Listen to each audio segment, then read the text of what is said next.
Call this meeting to order. I'll rise for the Pledge of Allegiance. I pledge allegiance to the flag of the United States of America and to the republic for which it stands, one nation, under God, indivisible, with liberty and justice for all.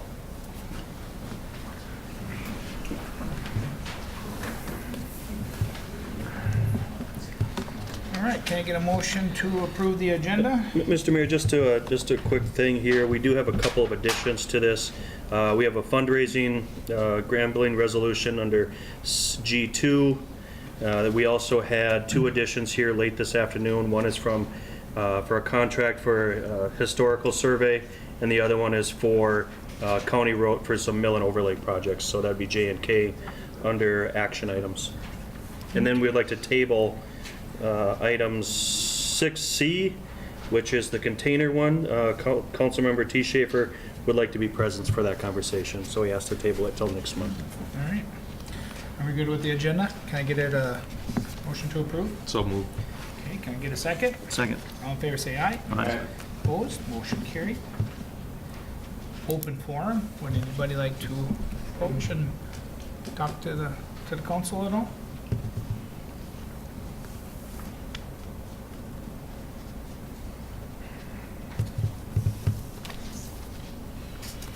Okay. A consent agenda, approval of the minutes, bills, purchase orders, investments, street worker step increase, office assistant 3 step increase, donation resolution. Let me get to that. Resolution number 2018-31, donation from various contributors for the Golf Scramble fundraiser. Then there is a 2018-32 donation of $35 from the New Munich JCs to the Chamber of Commerce Beautification Project. Some gambling resolution, and a fire department appointments. Can I get a motion to approve? So moved. Can I get a second? Second. All in favor say aye. Aye. Opposed, motion carried. Reports. Police Department report, Chief Moss. Good evening, Mr. Mayor, members of the council. Monthly report for June 2018. In our traffic area, we had 31 citations issued, 126 verbal warnings, and 4 written warnings. For June of 2018, we had 463 calls or requests for service. Last year was 296, so an increase of 167 calls or requests. We ended on ICR 2589 for this year, and last year was 1660, so we're up to 929 calls for the year. In general, agency assists are at 30, which has been pretty average for us in the last several months. Some areas that wanted to update the council on. Our last meeting, we had an abatement issued by the council. Those will be coming due next week. Their 30 days will expire at that point. There has been no movement on either one of those properties related to their vehicles. So we'll be checking into those, and we'll probably be bringing that to court action if necessary. Our hopes are that they take care of it, though. 2 commercial properties also will be expiring on their initial contact related to what they need to be taken care of. That'll be in the same week as well, so I'll be working on those. I want to let the public know August 7th is night to night, first Tuesday of August, 5:30 to 7:30, Sauk River Park. We usually have the fire department down there, ambulance, police department, and some other organizations. Good community event, just get people, get out, get to know your neighbors, get to know the officers, other emergency services, and those sorts of things. So Freeport State Bank will be doing their picnic lunch again, contacting the food shelf so they can receive donations as well. So, any questions? Thanks, Greg. Planning and Zoning Commission.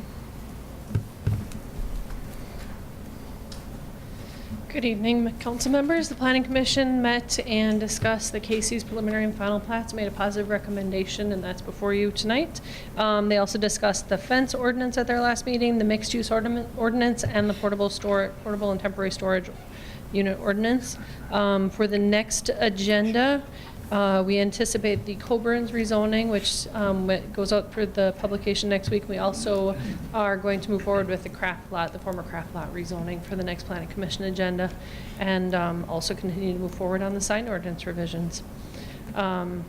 MATA discussed the city billboards at their last meeting, and there's 3 billboard faces that need to be redone. The billboard that blew over is getting replaced with a 2-faced sign.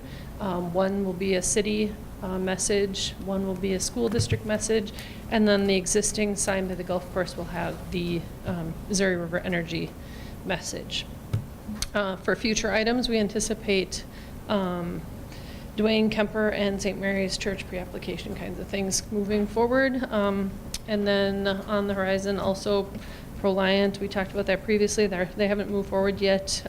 Burger King had a structural engineer out to their site. Everything looks good. They're planning to move forward, do a complete remodel of the building in addition to fixing some of those sewer issues that they've been having. So things are looking really good for that. So I don't have a schedule yet, but I'm sure they'll keep us informed as they move forward. Are there any questions? Thank you, Lisa. Okay, thank you. City Attorney report, Scott's on vacation, so we don't have to worry about that. All right. Action items, resolution number 2018-34, resolution approving preliminary and final plat requested by Casey's.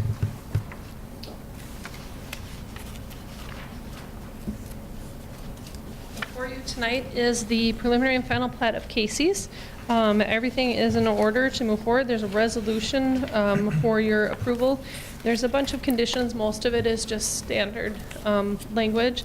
They've met the intent of everything that we've required them to meet, and staff is comfortable moving forward with the resolution being approved. Are there any questions? I'm sorry.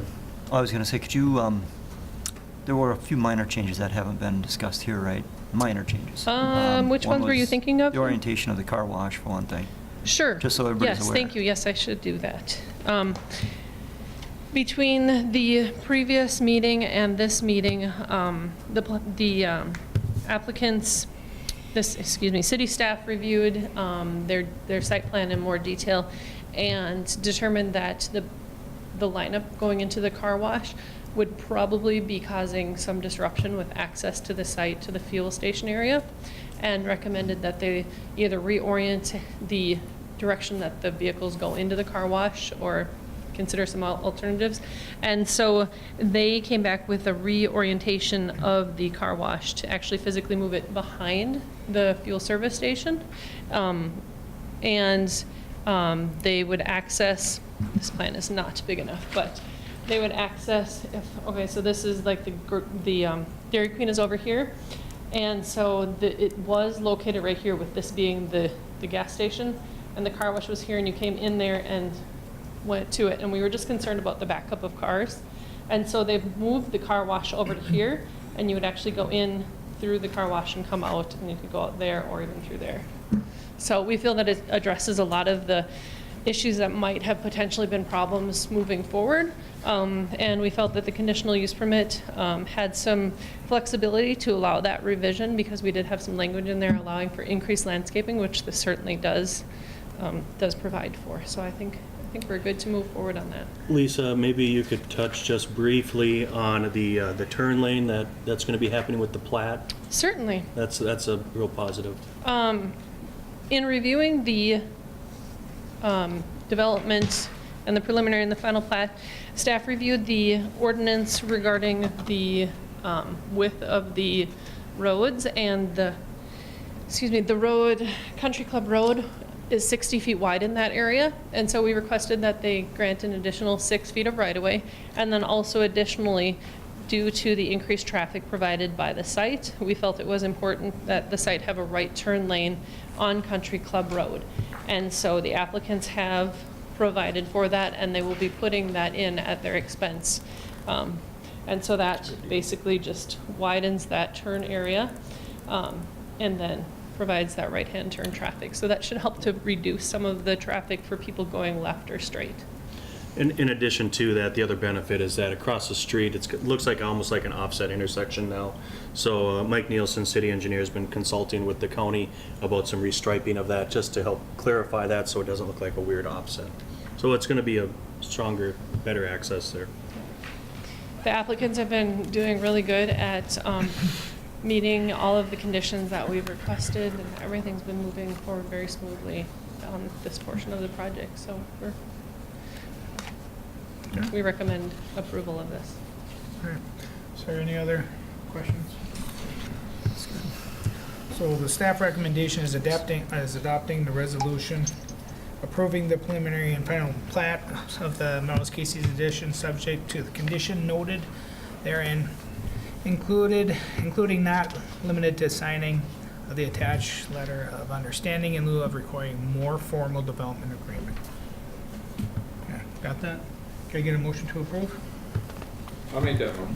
Can I get a second? Second. All in favor, say aye. Aye. Opposed? Motion carried. Thank you. B, Small Cities Development Program Agreement and Policies. Who would be, okay. Mayor, Council, I'd like to introduce Ed Zimney. Ed Zimney is the author of our Community Development Block Grant that we were awarded from the state. And so I do want to thank Ed and his organization for the hard work that they did to get us to this point. And now the fun begins after this. So we've asked Ed to be here today because there are some requirements that go along with a Community Development Block Grant or Small Cities Development Block Grant, as well as the administration of that. And so in short, the grant, as the way it's written, allows for administration costs to come out of that program. So it's staff's recommendation to approve the resolutions as well as the policies as drafted and presented, and also to contract with Ed and Central Minnesota to perform the work. So having said that, I'll turn it over to Ed to fill in the gaps. Sure, you bet. Thank you. Thank you for the opportunity to discuss this tonight. I'm looking forward to working on the grant and on this project in general with the city of Melrose. I think there's a lot of interested people, and I think it'll be a big benefit to the community. As Mike said, there's a kind of a series of plans or policies that the city needs to approve to move forward with the actual grant application, so to speak. The grant has been approved, but now what we're doing is called the environmental review. So there's a few steps we have to take before DEED will administer the actual contract to use the grant funds. And I believe, Mike, did you provide everybody with copies of the plans? Yes. So I just, if you have any questions, if you've had a chance to go through the plans, if there's any questions or concerns, I'd be happy to try to answer those. They're all pretty straightforward and basically kind of boilerplate that we use for all the different communities that we administer this grant in. Most of them have specific language that DEED wants to see in these particular plans. So I know like some communities already have a drug-free workplace plan, and I'm sure Melrose is no different. It's just there's some language in here that they want to see for HUD as part of that requirement. So is there any questions about the plans, or? No. It was probably discussed before, but is this for a certain area of town, right? Correct. There's a definite target area. Actually, I do have a couple maps here if Yeah, you want I know to. we went through it before, but maybe Could you just- pass them out real quick again, Yep. just to refresh our memories? You bet.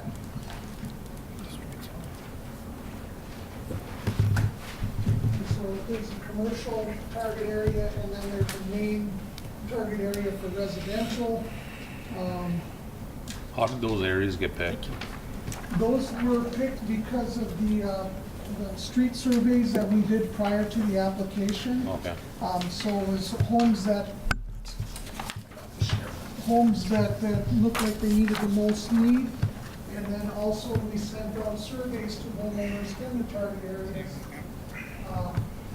And so whatever, those target areas where we got the most response, that became the main target area, and then we have the Plan B target area to kind of fall back on if for some reason we don't get a lot of interest in the main target area. Okay. So That's great.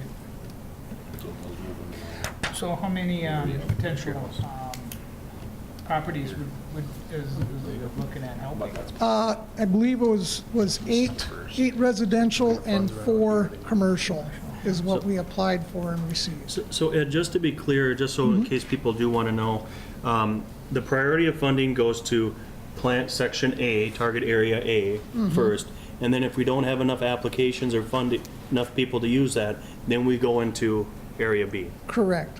So typically, we give them, we work through that first year of the grant. So like maybe by September of 2019, we'd be looking at expanding to Plan B if we don't have enough applications to move forward with the main target area. And what's the income? I mean, is there a, It's 80% of the median income for Stearns County, so, and it's on a sliding scale based on the household size. okay.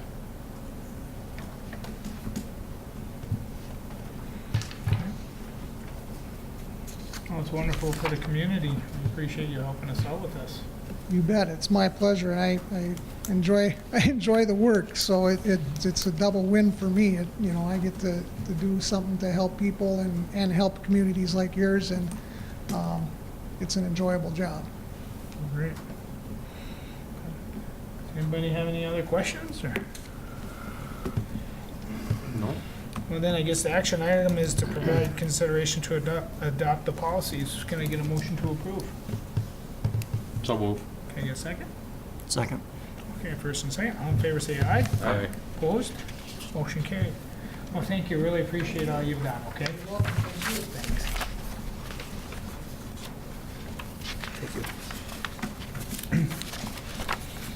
All right, proposed ordinance number 7-19-2018-2, an ordinance amending zoning ordinance number 1989-1-A as amended, adopted by references Charter 153 of the Melrose City Code relating to mixed uses and creating an AC5 commercial residential downtown district. Official title and summary, Mike. Oh, Lisa, sorry. That's okay. So before you tonight is a proposed ordinance amendment creating the C5 Commercial Downtown District. It's essentially very similar to the existing downtown development district, with the exception that it allows apartments, provided they're located above the first floor level, on the first floor level and not facing a right-of-way, on the first level facing public right-of-way, not encompassing greater than 15% of the width of the building's first floor level. Also, it allows parking ramps as a permitted accessory use, and it also allows as permitted accessory use common areas, community rooms, exercise room, offices, and similar accessory uses related to residential and/or apartment uses.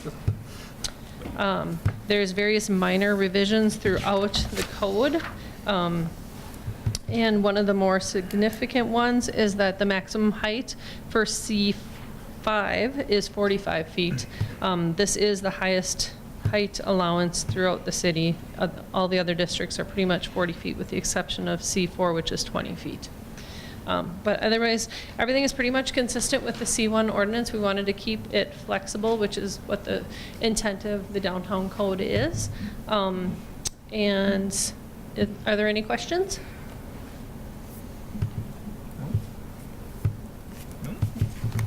Okay, thank you. So staff recommends adopting of the proposed C5 ordinance. And part one, approval and adoption of the C5 mixed use ordinance. You want two separate motions, Benny? Okay. Can I get a motion to approve the first one? So move. Can I get a second? Okay, all in favor, say aye. Aye. Opposed, motion carried. Part two, adoption of the summary ordinance. Can I get a motion to approve? So move. Can I get a second? Second. Okay, all in favor, say aye. Aye. Opposed, motion carried. E? Here she comes again. Yeah. Getting my exercise tonight. Okay, the next section is the fence and wall regulations. Staff is proposing ordinance amendment, amending section 1600 fence and wall regulations of the zoning ordinance adopted by reference in the city code. Changes basically would be to allow fences to be along the property line instead of 3 feet back from the property line. We're finding, especially when people have pets, if their neighbor has a fence, they cannot connect their fence to their neighbor's fence because the neighbor's fence has to be 3 feet back from the property line, which essentially means you've got a fence and then a 6-foot gap and then another fence. And it looks kind of goofy and it's really not super practical. And in a lot of instances, it makes sense to be able to allow fences on the property line. So we've set forward some pretty strict criteria that would need to be followed that would allow for fences to be on the property line. It's certainly not an easy process for them to do. But I think it protects the interest of the city. It allows the landowners greater flexibility. And I think it gets to the end goal of allowing fences on the property line while minimizing the risk of upset neighbors. So we're recommending approval of the fence ordinance. We're also recommending approval of the fees that are referenced in your packet. And that, I don't have that right in front of me. I think it's 50 for the first 2 inspections, which are required, and then 25 for any additional inspection. And also as part of that, if someone wanted just to get the city's opinion on locating a fence that was 3 feet away or further, they could do the $25 inspection to have city come out and meet with them and whatnot. So we wanted to make that as an option as well. So, are there any questions? Where did that, could you do some history for me and tell me where that ordinance and the time in that ordinance came into play to put a 3-foot setback on a fence?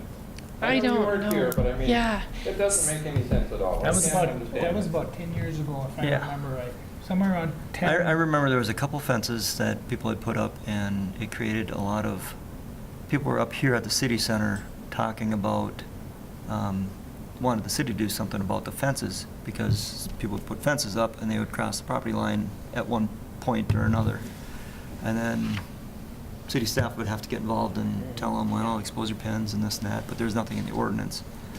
So then but I always thought, well, at that time, I was part of the planning and zoning, I think.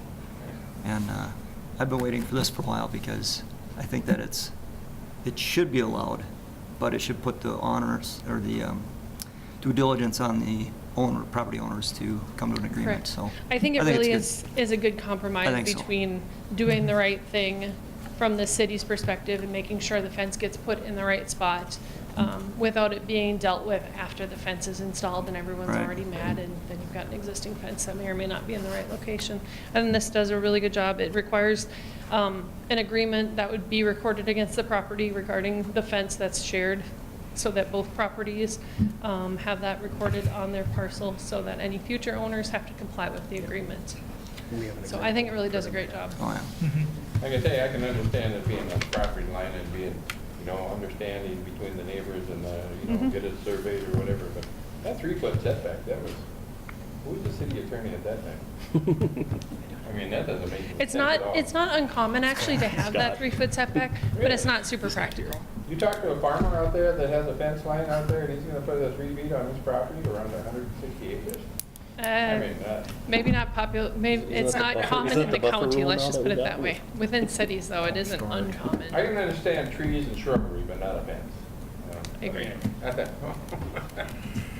So this was a Thanks for the staff history initiated just lesson. because, this was staff initiated just because we've been seeing more and more requests and trying to figure out creative ways to accommodate this kind of an issue. Yes. So does this all go for any fence? Like, I mean, like if they don't put it on the property line? If they're Like- 3 feet from the property line, the old rules still exist. They don't have to do all of this additional requirements. Only if they want to be located closer than 3 feet, then they have these new processes to follow. Okay.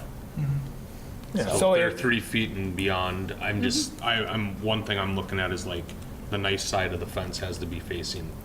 So if they were to choose to go 3 feet or further away, they could put the ugly side of the fence. The ugly, if, the side that has Or the whatever. support structure needs to face the person putting it up if they're Okay. 3 feet away. If they go closer than 3 feet, then the agreement dictates what side, the nicer side that doesn't have the supports, what side it faces, because obviously someone's got to have it. Mhm. So, it's Do not. you have any say on the kind of fence or type of fence that is up? The property owners would need to determine what they were both okay with in terms Okay. of maintenance, cost, who's paying for it. All of those criteria would be determined by the property owners. And- We would just create a template that basically says these terms have to be met. There and they there are determine who does. requirements for fence materials in our ordinance. Yes, So that is You can't true. have just untreated wood. That is correct. But you can have chain link. Can't use pallets. So Do you have electric fence? I don't believe so. I don't think that Is is, that in the- you is can't, that in there? I mean, yeah, you can't have barbed wire. You can't have it. That's what I was wondering. Yeah. That's why I'm There's- asking the question. Yeah. Yeah. Should feed your kids maybe. We're not changing As that. long as that's in there, dictating, you got control of it. That's all. Yeah. Right. Yeah. We're not changing those kinds of Okay. aspects. We're just dealing with the locational aspect. I feel like the rest of the ordinance is perfectly fine the way it is. It's just Okay. allowing it on the property I line. wasn't would be around 10 years ago either. Any other questions? Staff does recommend approval. Okay. So we'll just do these first three, adopt the proposed ordinance as amended. Can I get a motion to approve? So move. Can I get a second? Second. All in favor, say aye. Aye. Opposed, motion carried. Number 2, adopt a proposed summary of the ordinance. Can I get a motion to approve? So move. Can I get a second? Second.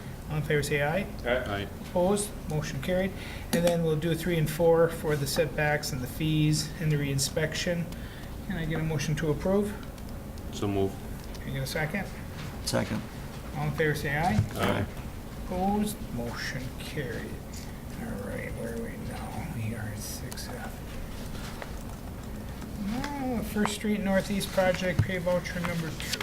Yeah, Mr. Mayor, this is going with the project right outside the street here, City Hall. The project total award was $662,000. The first payment was already authorized on May 17th council meeting in the amount of $121,000. Pay voucher number 2 has been reviewed by WSB Engineering as well as City of Melrose staff.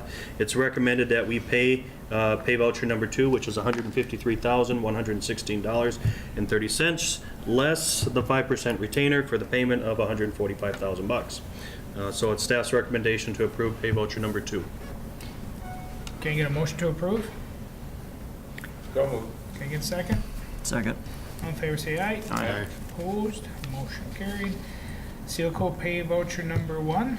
Same thing, Mr. Mayor and Council. This is for our seal coat. Seal coat. It's for $105,000 was the original contract. They are requesting $105,000. We are recommending payment of $105,000, less the 5% retainer for the final punch list items that they're working on. So approve the $100,000 allocation. Did this include the microsurface? No, that's a separate This one. is just the micro, or the seal Seal coat? coat, Okay. yep. Are you okay with it? Yeah, yep. Okay. Can I get a motion to approve them? So move. Can I get a second? Second. All in favor, say aye. Aye. Opposed, motion carried. Purchasing policies? Yeah, this goes along with Minnesota State statute update. The legislature actually did approve a couple of things this year. And that allows for the increase for sealed bids to go from $100,000 to $175,000 for a full-blown bid specs sheets. So which is actually very helpful and cost savings for the city. You can just go out for, everything under, because we do a lot of things at around that $100,000 mark, and so that really ratchets it up the cost. So therefore, it's staff's recommendation to modify our current purchasing policy to reflect that new state statute number. The other thing that we're recommending that we do, which we also presented to the Utility Commission, is to make the change for the purchase order threshold from $200 to $1,000. And the reason we do that is because sometimes the purchase orders are just kind of arbitrary and there's not a need for them. Only time we really need the purchase orders is if we're going to be splitting out those funds. So I talked to Tessa in detail about it as well as Stacy, and they're both in support of that they would allow that. And then if, like for example, if Gary has something that does come up that does require a detail, he just fills out a PO. So the other thing too that we wanted to resolve is from time to time, right now we have a constraint of $10,000 for purchases. And from time to time, we have to make purchases between a council meeting or a utility commission meeting, which is in excess of that $10,000. The only time that would ever really occur is if we have like large diesel fuel purchases and the prices fluctuate, or if we have to, most of the time it's on a utility item. However, it does happen from time to time, and I really have a hard time signing off on those things because it's a violation of city policy. So what I wanted to do is the practice that we have been doing when these things have occurred is that one is it has to be a proven benefit to save money to make that purchase before the council meeting, something that's not controversial, which is subjective, but it's still, staff is here to help you do that. And then also let the chairman of that particular committee know that we're making that purchase, and then bring it forward to the commission or council at the next meeting. So, and if there's any way to avoid it, we would, which we have been, but we just wanted to just document it so we're not violating the policy. So like I said, the utility commissions reviewed this, they were okay with it, and they approved it. So pending that, it's staff's recommendation to approve as presented. You're good with it then, Dick? I'm curious how, maybe I missed something, but how the lowering the competitive bidding threshold or increasing it to $175,000, how that saves money. Well, actually, Mike Nielsen can probably touch that a little bit better, but we do not have to do the full bid specs and publish in the newspaper and send out direct mailings and put it in the min bid forms and things like that. Okay. That's if we, under the 175,000? Yep. Correct, yeah. Are there certain things that, the spec isn't that in-depth where, somebody might come in $50,000 cheaper? You just never know who wants to work. We've seen that on multiple projects so far. I'm just curious, I don't know, do we do competitive bidding for seal coats? Seal coating? Yeah, we do. A lot of time, this year, there was one I thought that was significantly cheaper, right? Well, what happens is, like for a seal coat, there's a preferred list that we always we hit up the top 6 to 8 people. Right. And we'll continue to do that. It's just that when it comes to the very large projects, Right. then we'll have to just put it in the newspaper like we. Okay, could we add something to say between 100 and 175,000? We probably do it anyway, but to get 3 quotes minimum? Or Or do our best effort, yeah. Mr. Mayor, Yeah. I would recommend that we still advertise. We advertise online on Quest CDN. That's a free publication. Okay. Legally, if it's a bid project, you have to put it in a major publication, which we do in the Finance and Commerce, which costs money. Right. All of our contractors get their plans off of Quest CDN. So even if we're under that $175,000 limit, I would recommend that we still put it on Quest. The only difference is depending on the type of the project, we maybe would not require the 5% bid bond or some of the other things that Right. normally go along with the Right. actual bid. We could informally open quotes That's what we as do they now. come in, that type of thing, so. Right, And that's kind of what we do now for the things under 100,000. We still Yeah. okay, really do that. right.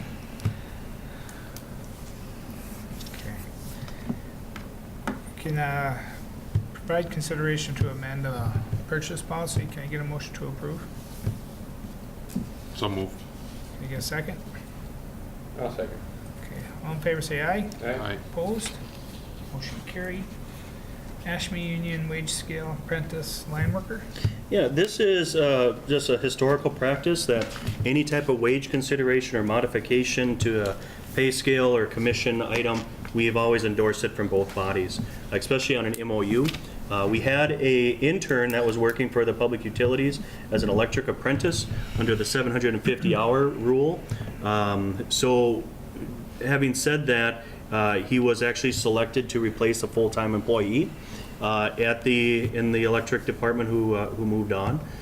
We did come up with a pay scale to reflect an apprentice pay scale versus a journey apprentice pay scale. And as you can see, is attached here, it's lower, obviously, because the individual doesn't have all the skills or the licensing authorities. So it's our recommendation, as well as the Utility Commission's already endorsed it and signed it, that we adopt the pay scale as presented, MOU as presented. Okay, can I get a motion to approve? So move. Okay, can I get a second? Second. All in favor, say aye. Aye. Opposed, motion carried. Okay. Resolution number 2018-36, resolution approving county project within municipal corporate limits of Melrose, Minnesota, Stearns Mill and Overlay. This is a big project. This is Stearns County. They're doing all the mill and overlay projects through the city here. And so as it's a county state aid dollars, the municipality has to technically approve the mill and overlay designs and concepts. So with that, the county gave us this 2 days ago. However, Mike Nielsen, the city engineer, has reviewed it in detail. Staff has been working with them specifically on County Road 65 project for some sidewalks. And it's our recommendation to endorse the resolution to complete the project. They would be going out for bids here most likely next week. I believe it's next week if I'm not mistaken, or the week after. And then this work would begin, the mill and overlay projects would begin, did I write it in here? Late September, mid-September, I believe it was. So it's our staff recommendation to do that. Now, the thing I really want to draw your attention to with this particular plan spec, and we can discuss this at the next, as we move down further in regards to the sidewalk. So what the city council is doing is you're approving the bid specs as they're presented. But what the county can do is they can pull out the pedestrian pathway portion of it. They can pull that out when it gets to the, when it actually comes to award. So having said that, it's staff's recommendation to approve the design here, but I do want to talk about the sidewalk conditions here and options associated to that. Questions?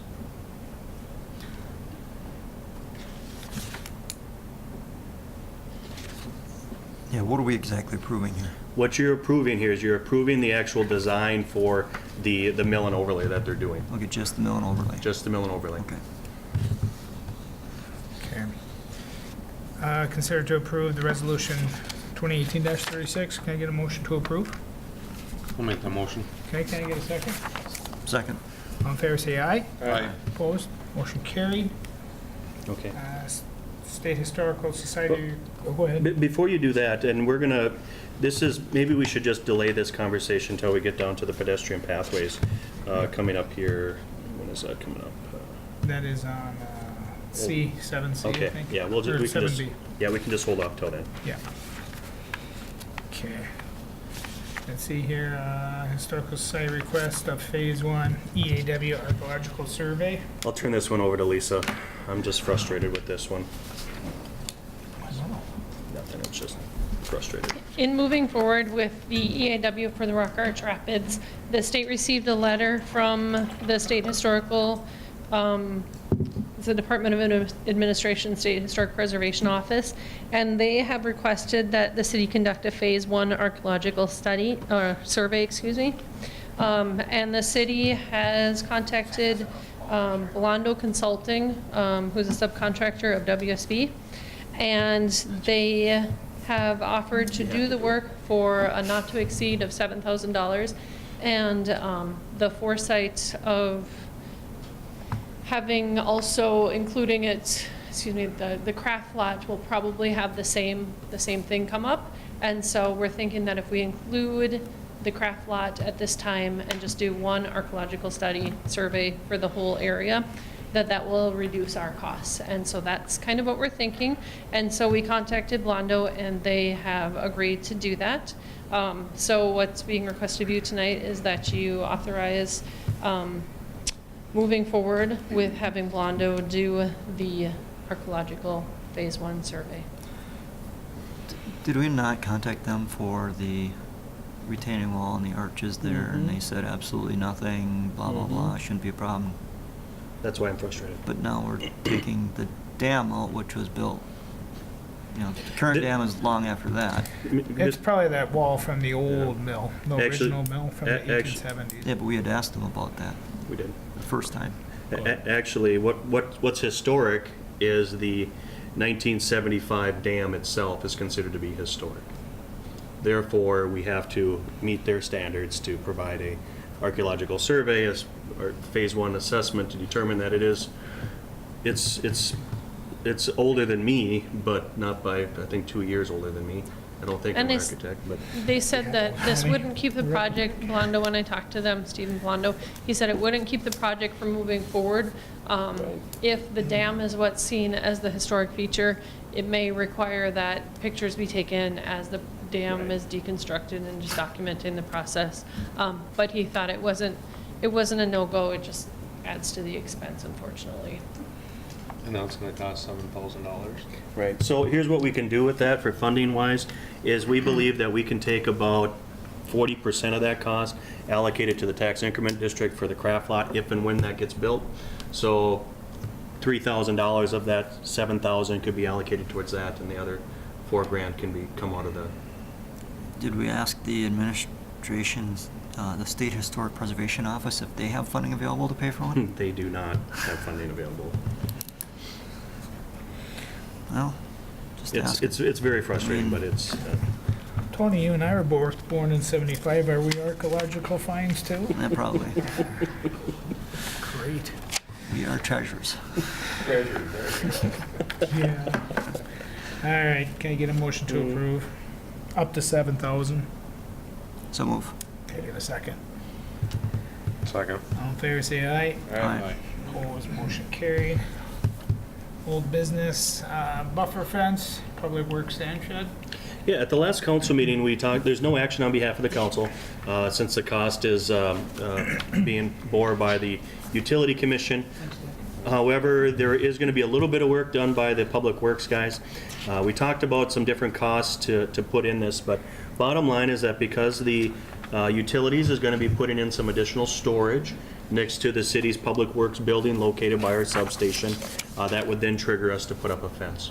So what we did is we contacted a fencing company that's doing the fencing immediately next door. They're going to be putting up the exact same fence as what they did there. It'll be put up, I think, in a couple of weeks. Our fence would be. The cost for that fence is a little over $17,000. But we would be doing some of the work ourselves, specifically the mow line underneath it. We're also going to sign a mutual agreement with the abutting property owners so we can put it right up to the property line too as well. So having said that, just want to let you know that we will be putting a fence up there, and it'll look very nice actually once it's done.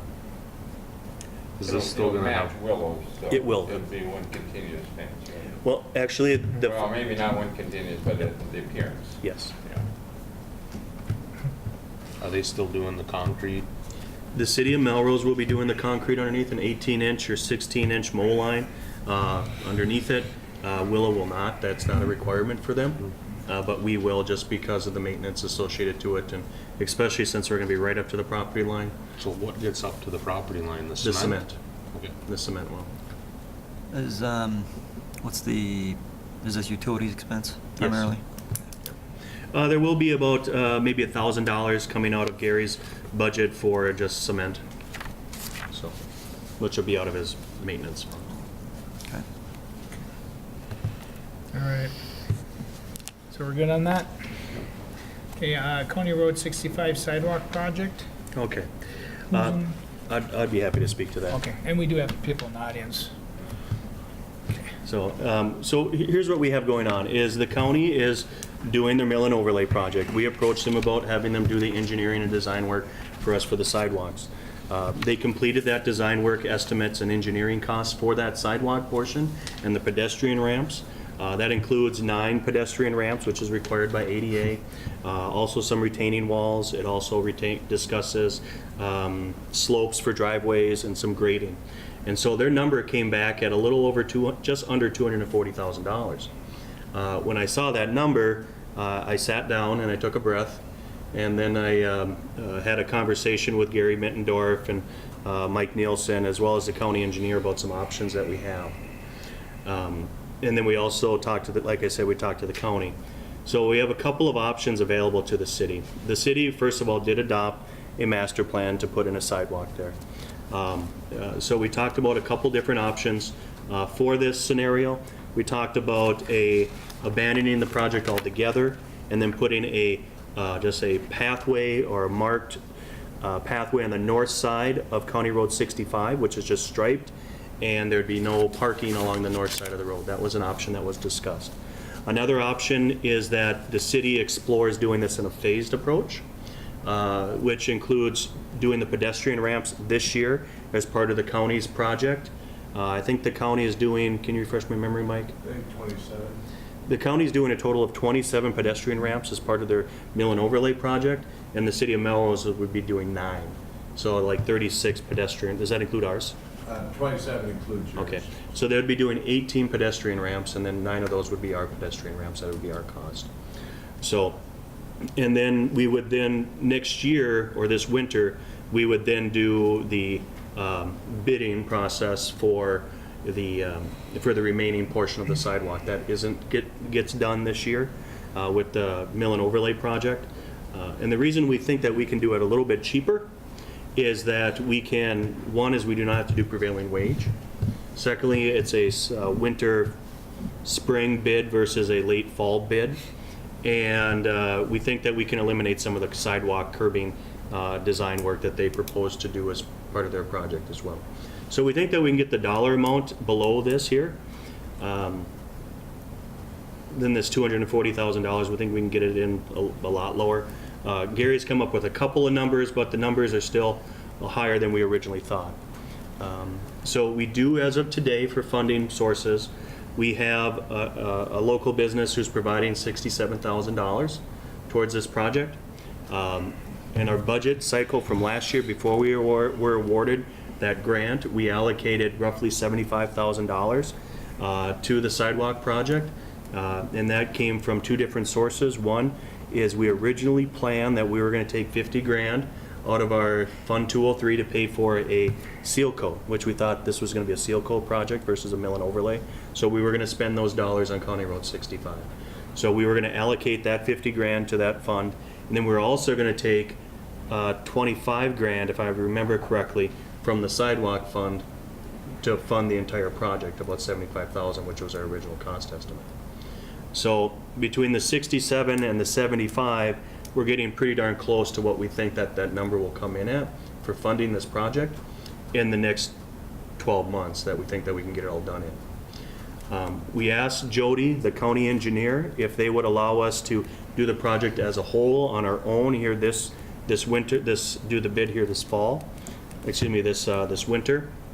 And she said that we could do that, however, they would not allow us to cut into their new county road next year for the pedestrian ramps, meaning that she said that they would require us to put our pedestrian ramps along our city roads, so 30 feet down the road instead of right on the corner there. So that would be a concern, obviously, for additional costs for additional sidewalk. So having said that, we explored a lot of different options in regards to the, do you eliminate the cement? Do you put in asphalt instead of that? We explored that. We explored the possibility of relocating the sidewalk to the north side of the road versus the south side of the road. And that was ruled out because of the utilities associated to it. And there's a lot of utilities in that road. So it'd basically be a financial push to put it on the north side of the road. So really the options that we have left for you are, 1, do nothing. Secondly, you could move the pedestrian pathway strictly on the north side of the road. And then the other option is to do the bid, see what you get for the pedestrian ramps, which we think will be right around that $71,000 mark. But that includes some cement work, concrete work, includes a storm sewer little storm sewer. I think it's like 10 feet of storm sewer, something like that, Gary, if I'm not mistaken. And then 9 pedestrian ramps. And then that would be right up to the curb, and it's clean and it's done this year. So the 9 ped ramps would be $71,000? Yes. Wow. But what that includes, though, is there's a couple things in there, and that's something I want to be really clear about. When I saw that number, too, I was like, holy cow.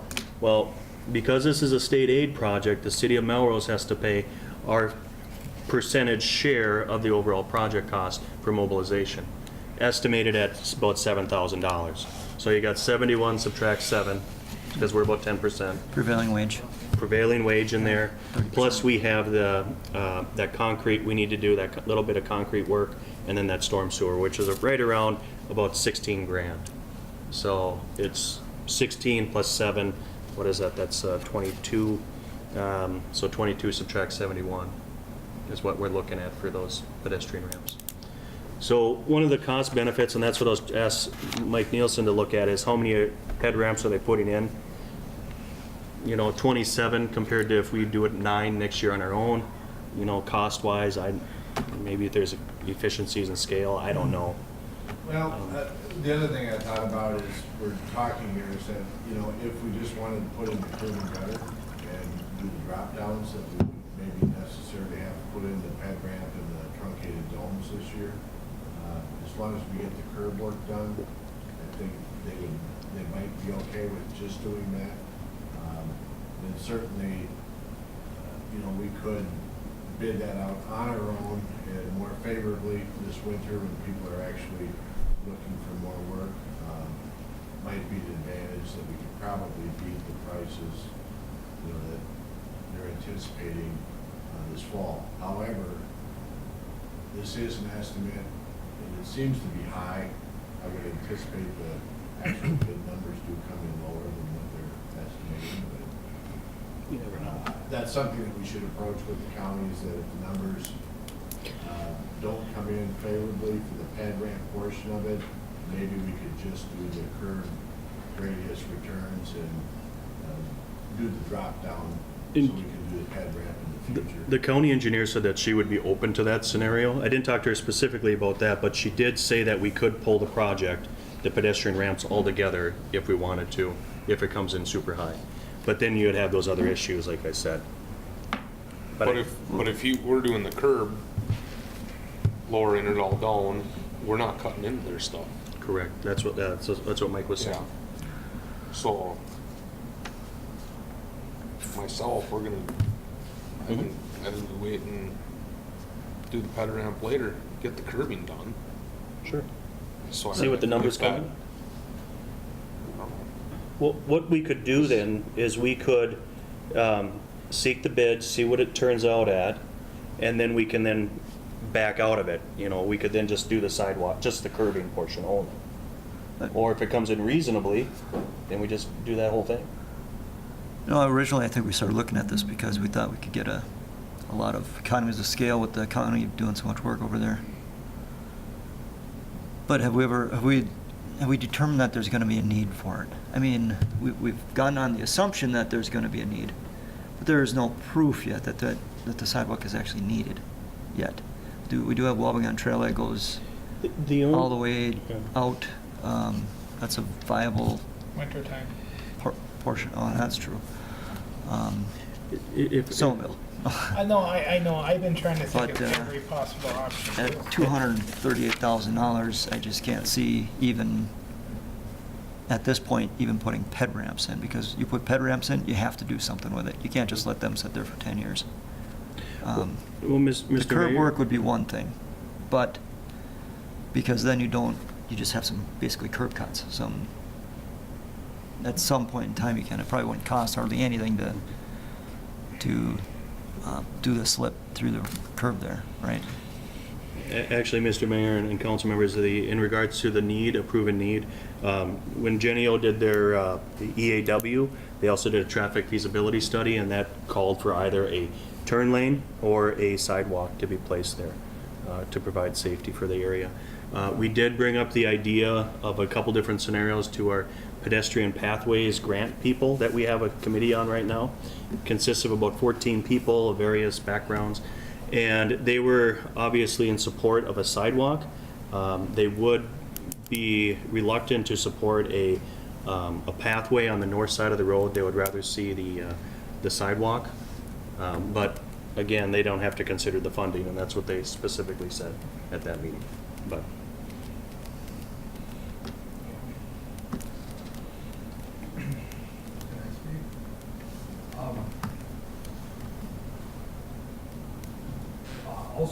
included in that headramps is about 250 feet of curb. There's going to be about 165 feet on the north side from Jerry Bootliners, which is going to tie into the radius that Jenny was putting in. Yeah. They'll also be doing the apron down to the lift station. On the south side, there'll be about 100 feet of curb with the spill out for the water. That would be, if they did this project, the crosswalk would move about 100 feet to the east of 11th Avenue. Again, it's your decision what to do, but back in 1999, when the city did a preliminary engineering report, this sidewalk was actually put in that report in 1999 from 6th Avenue to 11th Avenue. So again, it's your call what to do, but my feeling is if you're going to consider it, now would be the time to do at minimum the pit, because we're going to have to tear up the street otherwise. Unless we do the curb work. And if you do the curb work, then the ped ramp goes Well, behind, yeah, behind the curb work, right? The costs, I kind of compared the cost from the First Street project to the material was about the same. What's that? Yeah. I guess my feeling would be preparing the curb would be fine. Bid it all out as a standalone project. You know, you got the engineering done for it, correct? But I think we bid it out along with the ped ramps this fall for early spring project or something. See what the numbers come in at. Yeah, I mean, I don't think there would be any harm in bidding it out now, and if you don't like the numbers, rejecting it. I mean. there Everything may be except for the economy curb. of Scale. Everything except the curb. I think the numbers that they have estimated are pretty high. But again, time of the year, I know the concrete people are pretty busy, so I think we can look at springtime numbers, compare them to what we get for bids this fall, and if, you know, if we're significantly higher, then I would reject that part of it, but at least to maybe take the opportunity to find out what those numbers are. Have we talked to Jenny O? I have not approached Jenny O about additional contributions yet. Well, I'm not talking additional, but just to let them know that Yeah. this might not, Yeah, and they were, the that, sidewalk won't happen right now. right, and the comment that he said is that would then change our design for our entrance into our facility, and that's a big deal. And that's what he said, it's a big deal. But even if it gets pushed off till spring? If it gets pushed off to spring, I'm sure as long as there's a deadline in there, or some type of end state, they would be okay with that. I mean, that would be my perspective that I would have if they came to us. I think they would plan for a sidewalk eventually being there. I mean, they're not gonna redo their entrance to accommodate a sidewalk later. So, I guess that'd be my perspective. But Okay. I think at this point we go forward with the curb work, regardless, correct? And then Regardless, okay. maybe bid it out. If the numbers are terribly bad, then reject it and do some other types of bidding. Maybe we can look for some other funding. Try. Is that a motion? Yeah, do we need to put a dollar limit on, or can we address that after the bids come back? Okay, all right. So that's a motion. Okay, So did you put it all, okay. We didn't, To yeah. seek bids. Without the curb, along with the ped ramps, and then see what comes. Yeah, just get the curb numbers, just to do the curb work, not the ped ramps, but the curb numbers. Along, make sure that we can. So don't even just get the pedestrian estimates. Well, just the curb. confirm that we can get just the curb work done. Right. Make sure the county's okay with that. And also bid out, what is it, the entire sidewalk we were talking? Project, or just the ped ramps? Well, I don't know, I guess at a minimum, I would bid the ped ramp portion of it, and if you wanted to get the sidewalk prices, I don't know that you're gonna get it cut in half, you know, this time of the year. I don't think the estimates are that far off, but I would at minimum get a price to do the flat work at the ped ramps with the truncated domes. I mean, if you wanna get the full sidewalk price, Yeah.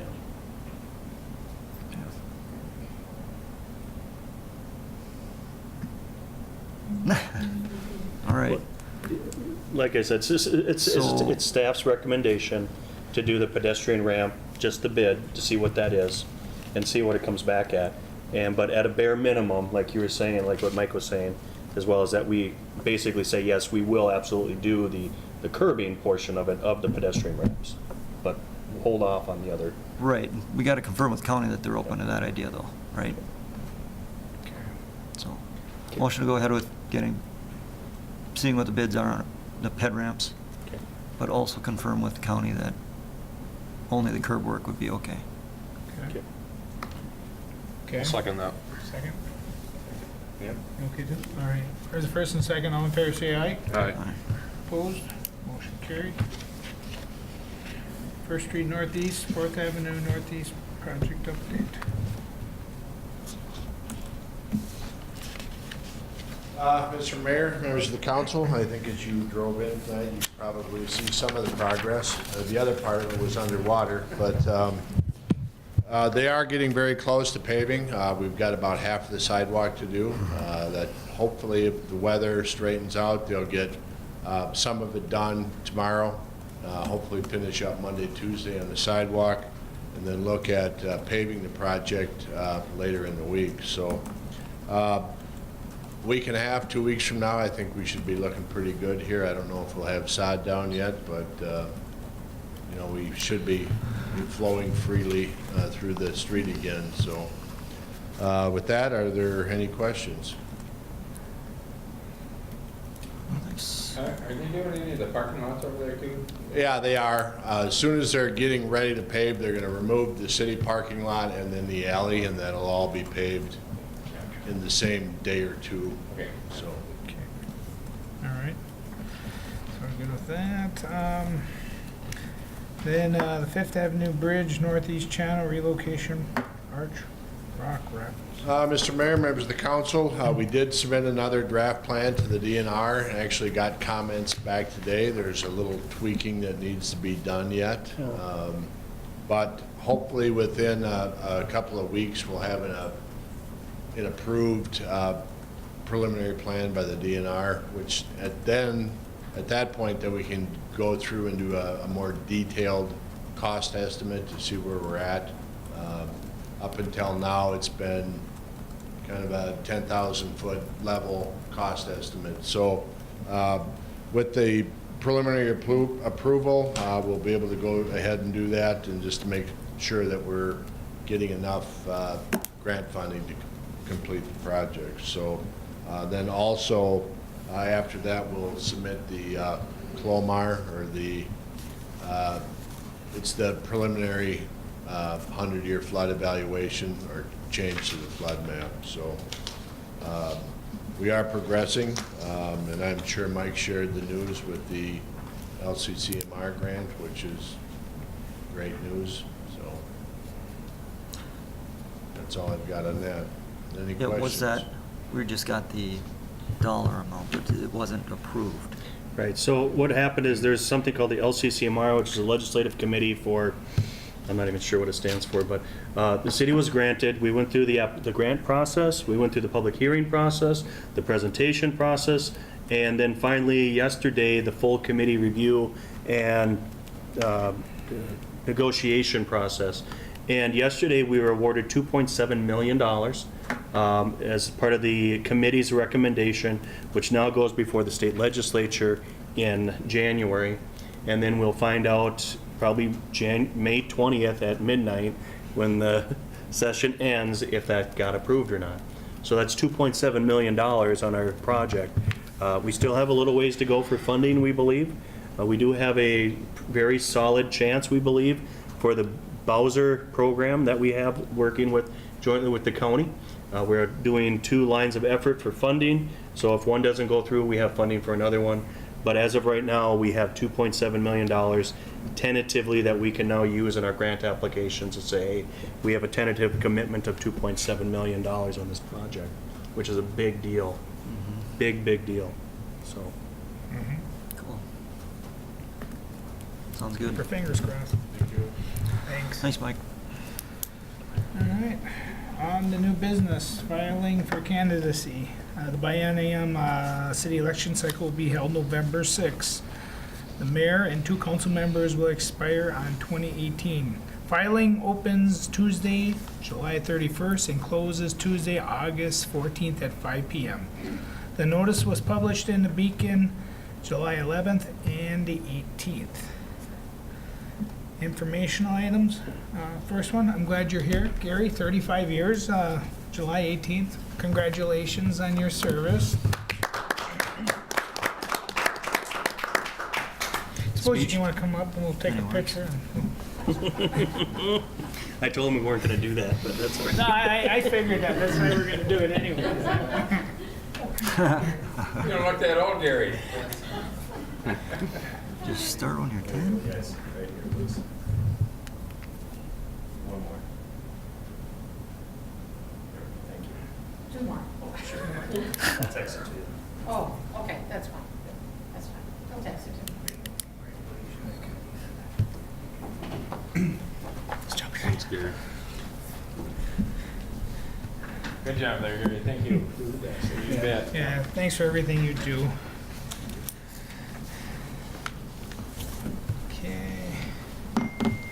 There'll be a budget workshop meeting, utility commission meeting minutes, charter communications, second quarter ambulance report.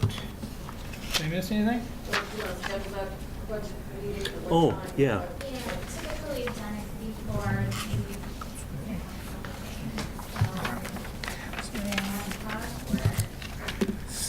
At the September meeting? Huh? August 16th. August 16th? Oh, it has to be approved.